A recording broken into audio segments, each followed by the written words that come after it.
Olá, meu nome é Cláudia Boixá e hoje eu vou falar um pouquinho com vocês sobre desregulação do sistema nervoso. A gente, antes de entrar nas questões, né, do sistema nervoso, é tão comum a gente ouvir as pessoas falando: essa criança está desregulada ou está em birra, como que a gente faz para diferenciar? Bem, na verdade, a birra é uma questão voluntária, é uma situação que a criança faz para conseguir uma outra coisa. E aí isso pode chegar a uma desregulação, quando a criança começa. Vamos dar um exemplo mais simples. Por exemplo, imagina que você está no supermercado e chega lá para você uma mãe com uma criança e essa criança começa a pedir chocolate. Né? Naquela caixa ali tem sempre aquelas coisas que só servem fazer mal para a saúde, para as crianças, para a mãe deixar para comprar em cima da hora ali com a criança. E a criança começa a pedir chocolate e você não dá, e a mãe não dá. E aí ela pede e você não dá. Daqui a pouco a criança está se jogando no chão, a mãe vai dar o chocolate. Parou. Uma cena clássica de birra.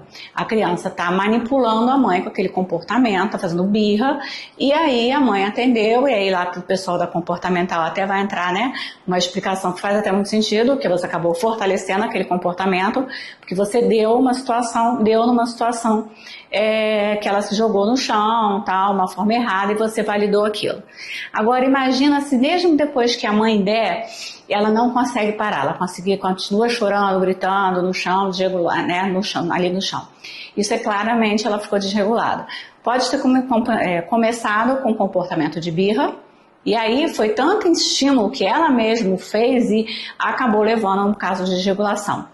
Ou pode ser que uma criança está no supermercado e ela, por conta de muito estímulo, muito visual, muita gente correndo, andando, aquilo ali ativa tanto, é tanta informação sensorial que ela acaba se desregulando.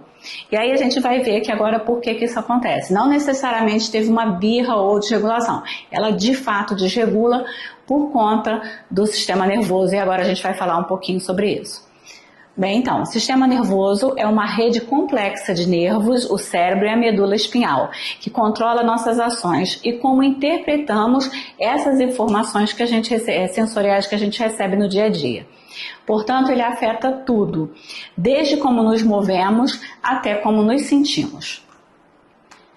Aqui vocês têm, né, um esquemazinho do sistema nervoso. Ele pode ser dividido em central e periférico.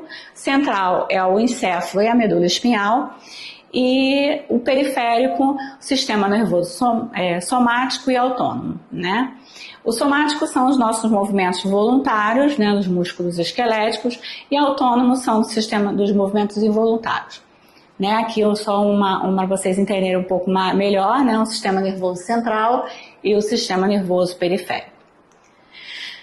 Então, como eu falei, os somáticos são as nossas ações voluntárias, né, são os músculos, né, com nossos movimentos, eu vou pegar a água e tal, e o autônomo são as ações involuntárias, né, o músculo cardíaco, o músculo respiratório, a gente não fica pensando, embora você até consiga respirar, você faz isso o tempo todo sem ficar pensando, de forma automática, né, no sistema nervoso autônomo. E a nossa frequência cardíaca a gente também não consegue controlar assim.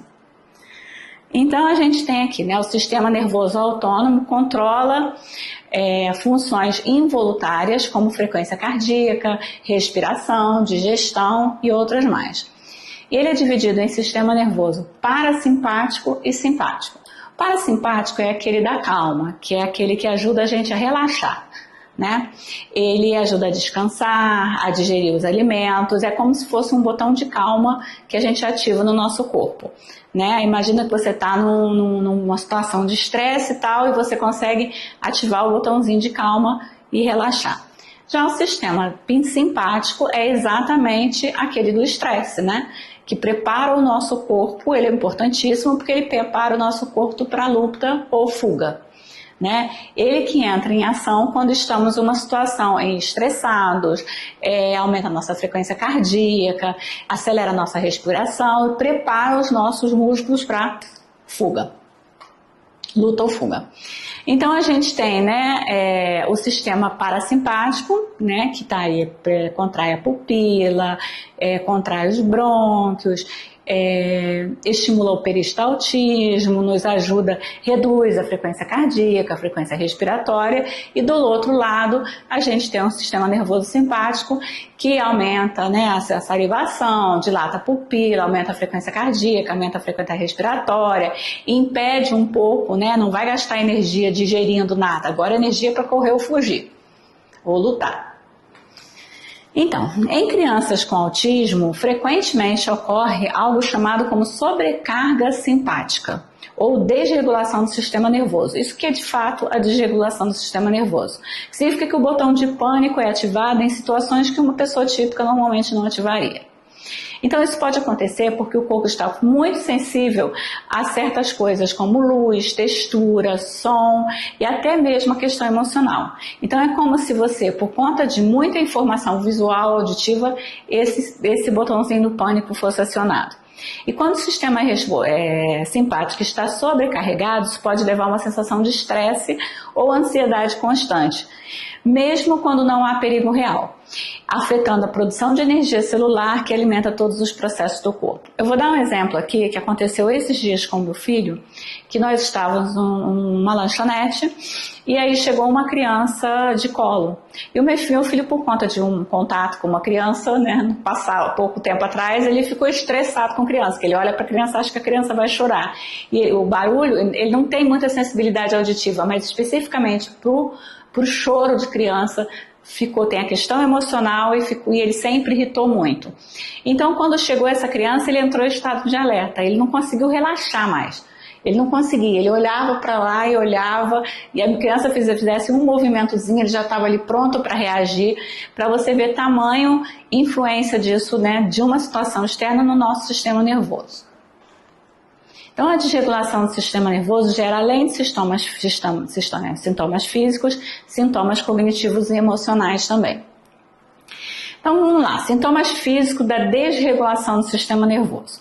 Alteração do apetite no peso, dores de cabeça, dores musculares, fadiga, insônia ou distúrbio do sono, náusea, vômito, diarreia, palpitações cardíacas, taquicardia, pupilas ficam dilatadas, tremores, sensibilidade, ruído, luz ou toque e desregula o índice de açúcar do nosso sangue.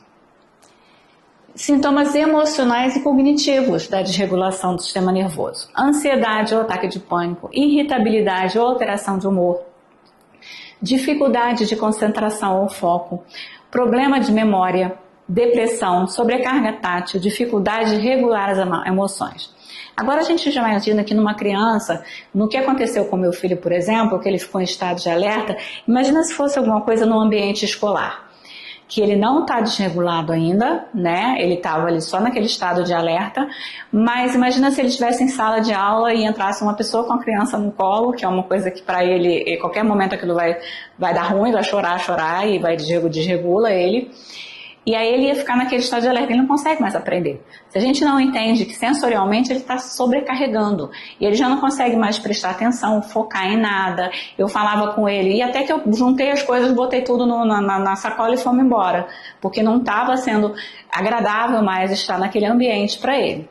Então isso tem toda essa questão emocional também que começa a ficar afetada. Então, como o sistema nervoso afeta o sistema imunológico? Que isso é um outro problema que a gente tem, não é só a desregulação ali. O sistema imunológico é a defesa